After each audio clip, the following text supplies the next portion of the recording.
Bonjour à tous, bienvenue dans mon portefeuille PEA de chez Bourse Direct. Donc aujourd'hui nous allons voir mon PEA et mon PEA PME. Mais avant ça, comme d'habitude, l'investissement en bourse peut provoquer une perte partielle ou totale de votre capital. Vous ne devez en aucun cas copier ou reproduire mes prises de position. Je ne suis pas un conseiller financier, mais un particulier qui investit en bourse à titre personnel. Allez, on continue. Alors, on se retrouve donc sur mon portefeuille PEA de chez Bourse Direct. Donc actuellement, vous pouvez voir que je suis à 12 920 euros et 02 centimes. L'espèce disponible est de 575,85 euros et ma plus-value latente est de 558,72 euros. Donc, par rapport à la veille, je suis à moins 0,30 centimes. À savoir que là, lorsqu'on a eu le beau retracement en début de semaine avec les moins 2% au 4,40, j'avais bien perdu, puisque ma plus-value latente était aux alentours de 250 euros. Donc ça bouge très vite en ce moment. Donc au niveau des actions, qu'est-ce qu'on peut voir? Déjà, on va aller remettre de la plus-value à la moins-value. Donc au niveau de mes actions, on peut voir donc que j'ai mis en ordre de vente Worldline. Donc j'ai mis 5 actions à 90,20 euros. Je voudrais essayer de récupérer de la liquidité. L'action est toujours sur une tendance haussière, donc quoi qu'il arrive, si je la vends, je sais qu'elle va continuer à monter, que j'aurais pu la vendre plus cher, mais sinon ça veut dire que je vais être obligé de la garder indéfiniment, et vu qu'elle ne verse pas de dividendes, je vais plutôt aller sur des actions à dividendes. Donc je vais essayer de la vendre. Peut-être 90-20, c'est peut-être un peu haut. Elle est actuellement en train de taper dans une résistance qui se trouve aux alentours des 84 euros. Donc si elle arrive à la passer et à la casser, on pourrait se retrouver à 90-100. À voir. À voir ce que les marchés vont faire. Ensuite, on peut voir que je voulais investir sur Vinci, réinvestir dessus. Bon, l'action est repartie, donc j'ai pas eu l'occasion de profiter de cette chute des 2%. Donc là, elle est remontée, pardon, à 90,15 €. Donc, on attendra qu'elle redescende. Eutelsat, c'est pareil, elle veut pas aller à mes 9,26 €. Il y a rien à faire. Elle descend. Elle passe sous les 10 euros et après elle remonte. Donc bon, va falloir attendre. Beaucoup de gens prédisent un crack là dans les jours, voire la semaine prochaine, un gros crack, voire un crack historique. Certains annoncent, on voit plusieurs youtubeurs en parler. J'ai des messages moi aussi sur les commentaires des vidéos. Bon, on verra ça. Un petit peu de mal à y croire, mais bon. Peut-être qu'il y aura un crash. Après, comme toujours, sur le PEA, on ne peut retirer l'argent que dans 2 ou 3 ans. Donc s'il y a un crash aujourd'hui, j'en profiterai pour renforcer mes lignes, et puis j'attendrai 2 ou 3 ans, c'est pas grave. Ensuite, on peut voir Danone qui a perdu aussi un petit peu ces derniers jours, puisqu'il était aux alentours de 60 euros l'action. Là, ça pourrait être l'occasion aussi de se renforcer un petit peu. Ça va pas être ma priorité, Danone. On a ensuite Dassault Systèmes. Donc Dassault Systèmes, je vous avais dit, en acheter actuellement, ça pouvait être rentable du fait que elle a fait son split. Donc elle a divisé sa valeur d'action par 5, ce qui faisait une action aux alentours des 40 euros. Et donc forcément plus abordable pour tout le monde, plus de gens qui rentrent dessus, donc une action qui reprend sa marche vers le haut. Donc là c'est le cas, on est déjà bientôt à plus de 2%, c'est quand même plutôt pas mal. À voir ce qu'elle va faire dans les mois à venir, mais bon, je pense qu'elle va continuer à monter, et je vais essayer de me repositionner encore un petit peu sur cette action quand elle va avoir des retracements. Publiciste, pareil, elle a bien baissé en début de semaine aux alentours de 52 ou 51. Et là, elle est bien repartie. Bon, manque de liquidité, je pouvais pas me renforcer dessus, sinon je l'aurais fait. DBT, donc DBT pour les DPS. Donc là, j'ai regardé un petit peu, je me suis renseigné, et avec 2-3 infos aussi que vous m'avez laissé dans les commentaires, je vous en remercie. L'action DBT en DPS, en fait, il faut avoir 100 000 actions en portefeuille pour pouvoir bénéficier de 500 actions, je crois. Donc actuellement, acheter des DPS sur DBT n'est pas forcément intéressant. On va voir après que j'ai mis un ordre d'achat plus bas. Ensuite, nous avons Orange, pareil, hein, qui reste dans cette fameuse ligne des 9,52 €, 9,49 €. Elle a du mal à aller chercher plus bas. Alors, est-ce qu'il faudrait pas que je me renforce maintenant? On va attendre, puisque vous le savez, Orange va être mis sous la justice. Enfin, sous la justice, ça va être mis sous pression du fait que ils n'ont pas pu assurer le service d'appel d'urgence. Donc là, il va commencer à y avoir des enquêtes qui vont s'ouvrir, peut-être un jugement qui aura lieu d'ici 6 mois. Donc l'action va fortement osciller, et donc il y aura sans doute des entrées plus intéressantes que 9,52 € actuellement. Donc là, c'est vraiment, il faut être patient, et donc je vais rester patient et on va voir ce qui va se passer. Ensuite, nous avons Alstom. Donc Alstom, là, elle a touché aussi une résistance qui se trouve aux alentours de 36 €. Donc elle n'a pas l'air de vouloir aller casser ce support, pardon. J'ai dit résistance, mais c'est support. Donc de ce fait, je pense qu'elle ne va pas descendre à 31,7, à moins que les voyants du net aient raison. Alors je dis ça un peu en rigolant, hein, par rapport au fait qu'il va y avoir un énorme crash, et que là, à ce moment-là, effectivement, il va y avoir des soldes à faire. En tout cas, pour le moment, je ne la vois pas casser ce support, et donc si je voudrais me renforcer, ce serait maintenant. Sinon, il faudrait que j'attende un peu plus longtemps. Sachant qu'on a le dividende au mois d'août, elle va retracer un petit peu du fait du détachement du dividende. Donc peut-être attendre le dividende. Après, c'est pas énorme, hein. Je crois que le dividende, il est de 0,25 centimes. Donc c'est pas ça non plus qui va faire bouger énormément l'action. Mais voilà, en dessous des 40 €, je suis plutôt confiant sur cette action. Il faudrait que j'essaie de me renforcer. Biomérieux, donc Biomérieux, voilà, on reste aux alentours des 95, hein. Comme je vous ai dit, j'ai peut-être acheté un peu cher, mais il va falloir que je sois patient, qu'elle passe ses 100 € et voilà.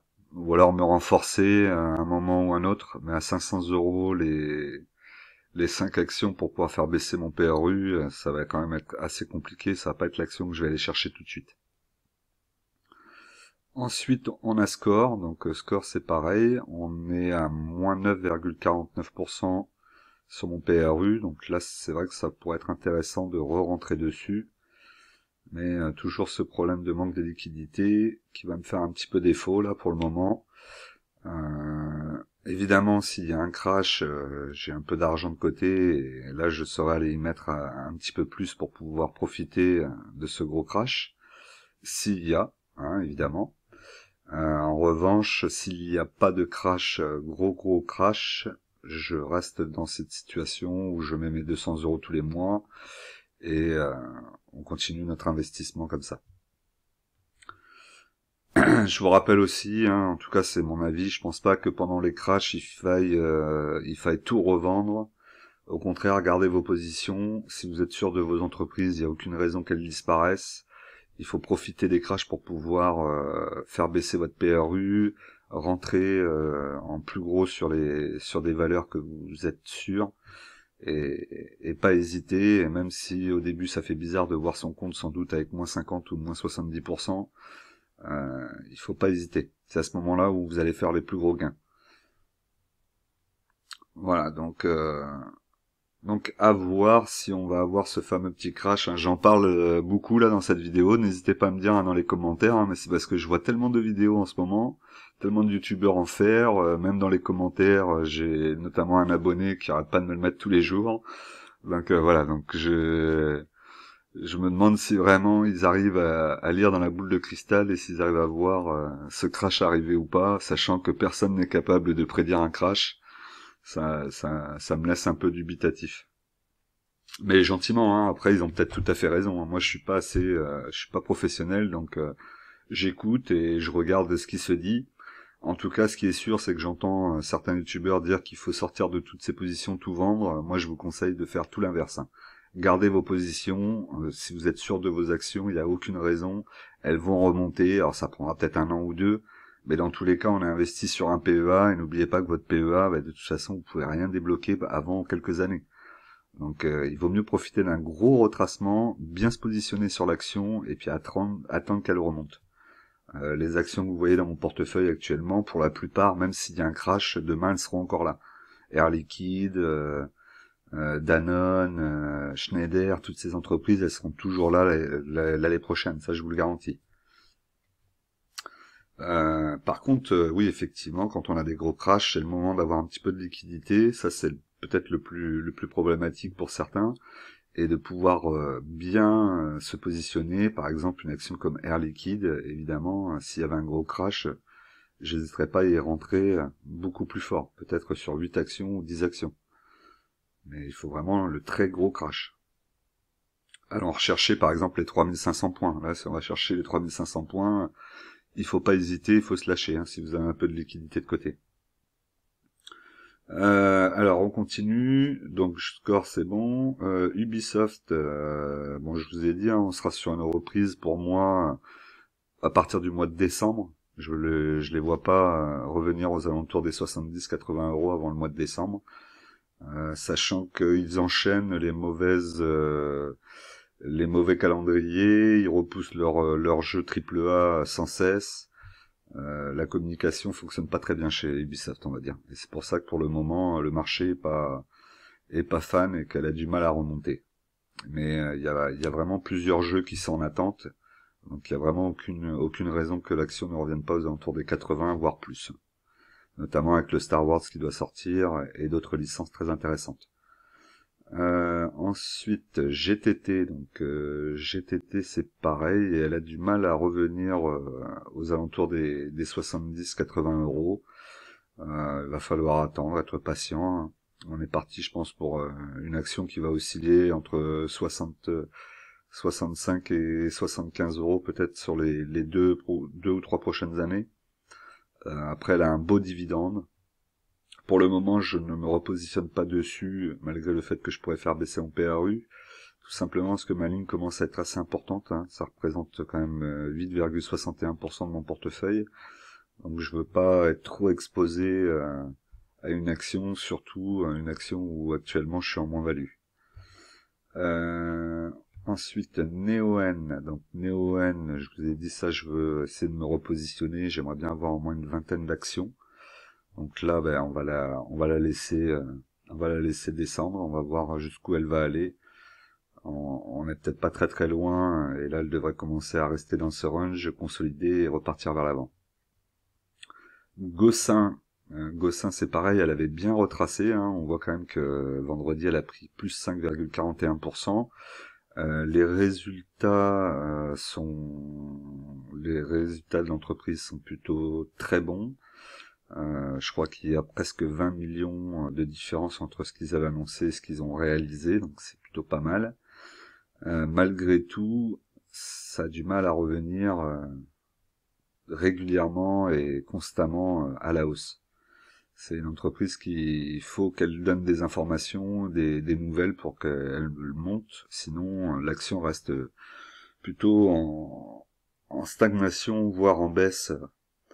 Donc c'est un petit peu difficile. On voit que moi, avec mon PRU à 9,06 €, je vais pas la revendre tout de suite. Ensuite, on a Nacon. Donc Nacon, là, on est dans des très très bons niveaux pour acheter, hein. 5,16, c'est plutôt pas mal.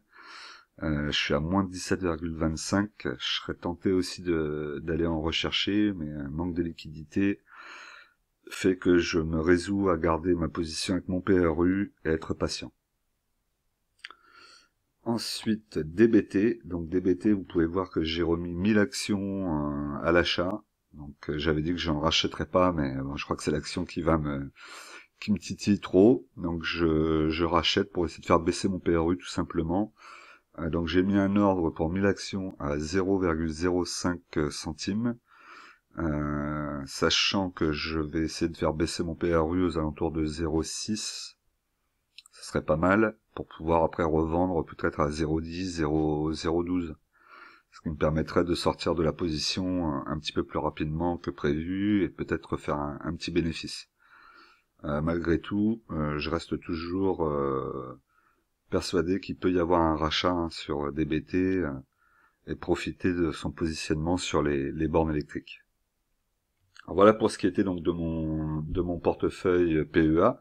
Donc avant de continuer, je vous rappelle toujours, pensez à vous abonner, à cliquer sur la cloche pour recevoir mes dernières vidéos, à liker et à mettre des commentaires pour aider la chaîne au référencement et puis aussi me donner votre avis sur ce que je fais.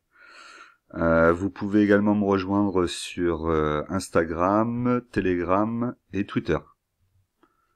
Allez, on continue. Alors, on se retrouve maintenant sur mon portefeuille PEA PME de Bourse Direct. Donc, actuellement, j'ai toujours les actions Big Ben qui fonctionnent moyennement, on va dire, puisque le PRU est à moins 4,26%. Elle a perdu 2,23%. Donc là, c'est pareil, on est sur des prix très très bons pour y rentrer, si jamais l'action vous intéresse. Aux alentours de 14 €, là, on est très très bien pour renforcer. Moi, je vais peut-être toujours cet objectif de moins 7, je devrais être pas loin des 14 €. Et à ce moment-là, je renforcerai pour en racheter.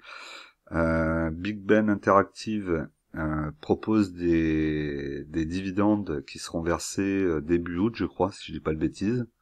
Donc ça peut être encore intéressant d'y rentrer peut-être lundi ou mardi, s'il y a un retracement encore un peu plus important. Pour profiter du dividende. Bon, après, son dividende n'est pas très stable, donc c'est pas forcément là-dessus qu'il faut jouer. Moi, ça me convient d'avoir Big Ben qui me verse un dividende, même si c'est pas forcément stable. Ensuite, j'ai CBO Territoria, donc qui est dans l'immobilier à La Réunion, qui me verse un dividende régulier. C'est une foncière cotée qui est l'une des seules qui peut rentrer sur un PEA, PME et PEA. Donc ça, c'est plutôt positif. Et pour finir, nous avons l'action Verimatrix, donc qui a touché un de ses plus bas. Donc, au niveau du support, le support se trouve aux alentours de 1,90 €. Donc elle a touché, elle est en train actuellement de reprendre une consolidation vers le haut. Donc soit je renforce maintenant, soit j'attends un peu, mais à ce moment-là, elle va repasser au-dessus des 2 €, je pense, dans les semaines à venir. Donc voilà ce qui était de mon PEA PME. Alors on revient donc sur le point PEA. Donc la plus-value de mon portefeuille PEA est actuellement de 2,82%, soit 138,19 € de gain. De gain latent. Pareil. Alors l'évolution de mon tableau à la semaine, donc là on peut voir que ça revient plus ou moins au même niveau. J'ai mis les 200 €, donc logiquement je devrais être un petit peu au-dessus. Mon portefeuille a un petit peu baissé, puisqu'on était plutôt aux alentours des 4% jusqu'à présent. Je vais essayer de modifier ça, de mettre là au mois d'août, je vais avoir un petit peu plus de temps, de mettre des tableaux avec les plus-values de mon portefeuille et pas forcément la valeur totale du portefeuille, ça ne permet pas de bien voir. Voilà. Comme toujours, je vous rappelle, en investissement, les impatients payent pour les patients. Je vous dis à la semaine prochaine et à très vite.